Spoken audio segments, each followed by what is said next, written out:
Bazeli triumfoi me rezultatin 4-0 ndaj Luzernit ditën e djeshme në ndeshjen e fundit të Taulan Xhakës si futbollist aktiv.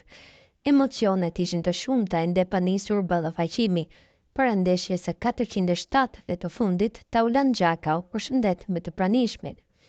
Është vështirë për mua sepse janë minutat e fundit për Bazelin, por kam të gjithçka nga vetja, tha 34 vjeçari. Pas 34 minutave që lidhej me numrin e fanellës që ai mbante veshur, Taulan Xhaka u largua nga fusha e St. Jacob Park për herën e fundit. Bazeli ishte duke fituar 1-0 falikolit të Alpianajetit. Për Xhakën pati koreografi speciale nga tifozët. Mesfushori kombëtares shqiptare në javën e kaluar e fitoi titullin e 7, ndërsa i ka edhe 4 kupa të Zvicrës. Të pestin e ka shansin ta fitojë javën e ardhshme ndaj Bielit. Xhaka i është bashkuar të rinjve të Bazelit në vitin 2003.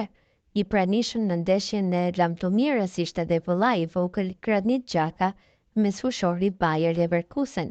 Ai dha sinjale se mund të kthehet. Njëri Xhak po largohet, por një tjetër do të vijë shpejt këtu, ka deklaruar Granit Xhaka në krah të vëllait.